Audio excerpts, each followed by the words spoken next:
Ben écoute, je suis vraiment très content d'avoir accroché sur une journée chez toi parce que ça m'a fait un souvenir incroyable des espaces d'artistes dans lesquels, quand on était jeunes artistes, on partageait ça. Et ce partage, c'est la générosité et la gratuité. Et paradoxalement, je fais de l'art pour ça aussi. Bien, il faut de l'argent pour vivre, mais cette fonction de partager et puis d'inviter, c'est une chose qui est... Voilà, et ça me fait, c'est pas du tout de nostalgie, c'est simplement un petit brin de mémoire qui est revenu à la surface par ton biais en fait. Voilà, j'ai très apprécié ce fonctionnement.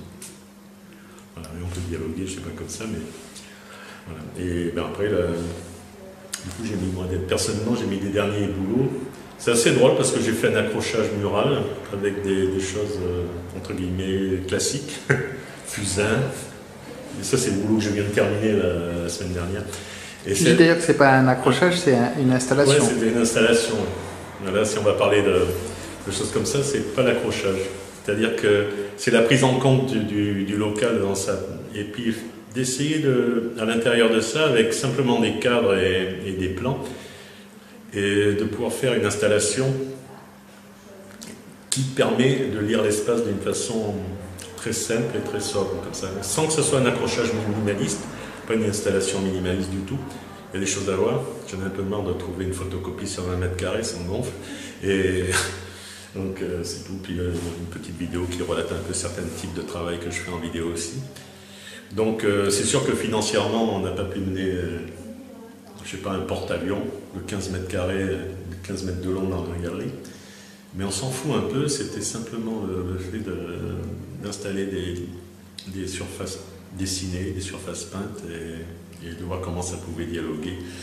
Et dialoguer au-delà de l'art, dialoguer simplement humainement, ça m'intéresse aussi.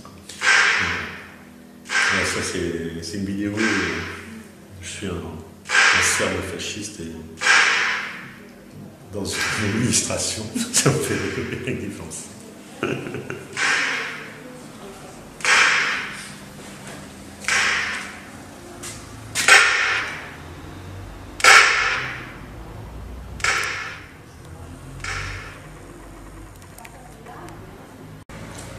Cette photo qui vient d'apparaître, c'est une photo que je viens juste devant moi.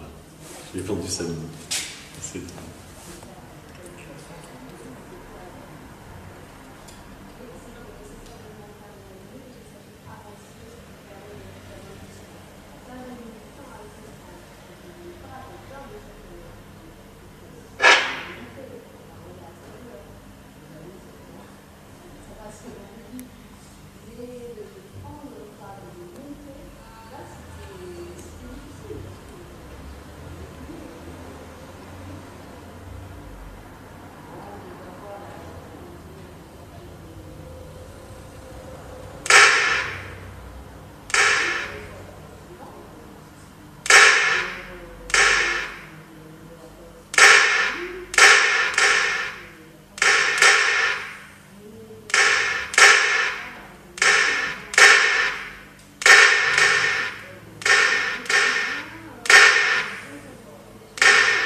Tu zappes tout.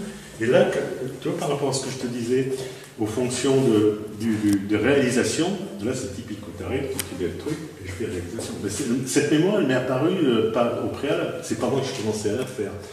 Et tout d'un coup, tu te dis, je suis dessinateur. Là, c'est pas un peintre qui dessine, c'est pas un c'est qui dessine. Quand je faisais de la musique, un jour, je te jure, j'avais jamais fait tout. Tu me crois pas, le jour que tu viens à la maison, je te fais écouter. J'avais jamais touché un piano de ma vie, comme ça, ou alors ça m'est arrivé, je sais pas jouer le piano. Je me dis au pote, le mec il est premier prix de conservatoire, Jean-Michel, premier prix de composition au conservatoire, on lui a cassé les couilles pour qu'il se prenne le prix de piano au conservatoire de Nice, il voulait pas le faire, il est allé, tu vois comment je joue du piano. J'ai dit à Jean-Michel, installe-moi le piano parce que j'ai une expo à Nice. Ça, je te parle des années 80, et je vais faire de l'écriture, je vais faire de la peinture, des installations, je vais tout faire, et je voudrais qu'il y ait ma musique, pas la tienne, mais la mienne. Je vais faire un morceau de piano, et je voudrais que je travaille, c'est un truc de fou, je travaille 52 minutes de piano. Je dis, tu rigoles ou quoi? J'ai dit, on avait un Revox à l'époque, j'ai dit, écoute, balance le Revox sur le truc, le jour où je me sors, je passe chez toi, je fais. Bon, et un jour, je me dis, putain, Jean-Michel, je crois que ça vient quoi. J'ai le truc dans la tronche, je te jure, c'est vrai. Vraiment. Je me mets au piano, il est parti, il me dit, moi je te donne les clés, la maison, je me suis installé au piano, j'ai mis le Revox. J'ai commencé à jouer, je ne sais pas comment j'ai fait. Je ne peux pas te dire. La main gauche autonome, je faisais les basses, comme ça. Je me suis fait des tripes à la barbe comme jazz, je faisais des trucs. J'étais crevé, j'avais les mains, j'étais jamais joué à bout. Et je me suis arrêté, j'ai dit j'en peux plus. J'ai arrêté le Revox. Tu sais combien il y avait? Il n'y avait pas de temps. 52 000. Et tu te ferais écouter, et tu as un truc, il arrive, il dit qu'est-ce que tu as fait? Parce que, tu sais, à l'époque, tu avais des performances, tu avais les plasticiens qui arrivaient, tu avais le piano, tu faisais du bruit, quoi. C'est normal, tu ne sais pas jouer.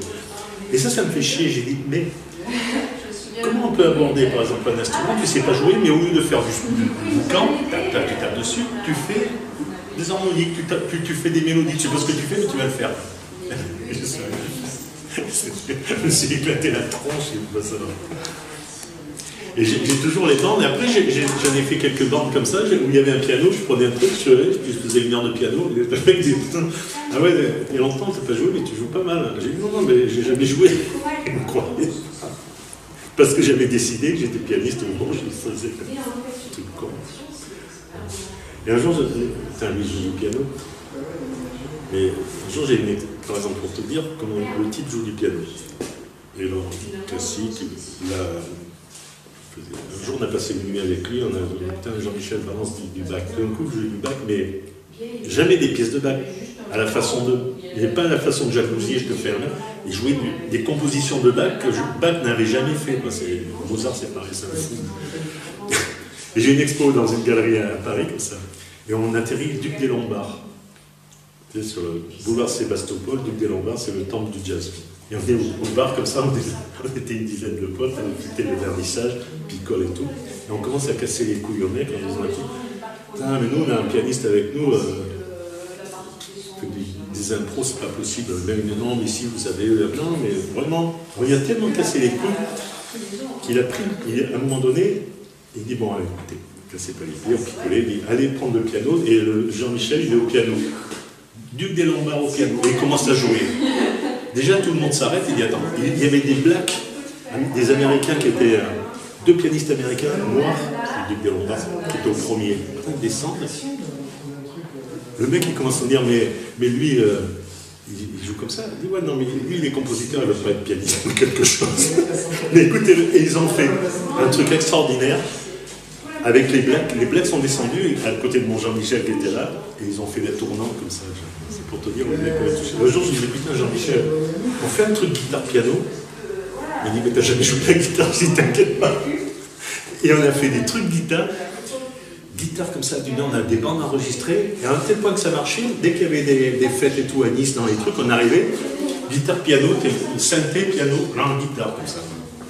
C'est barjou. Mais ça, c'est des trucs qui me font bien. Mais à partir du moment où tu décides d'avoir une percette, pas un concept, une percette, un percette comme ça qui t'oblige à rentrer dans le fait de dire je suis, tout d'un coup, je suis écrivain, j'écris. Je ne suis pas un peintre qui écrit, je suis un écrivain qui écrit, je suis un dessinateur qui dessine. Et toute cette fragmentation-là, à la fin, ça fait un espace fractal assez important. Et tu te retrouves dedans à te balader où tu veux, quand tu veux, quand tu veux. T'emmerdes tout le monde et t'es vachement content.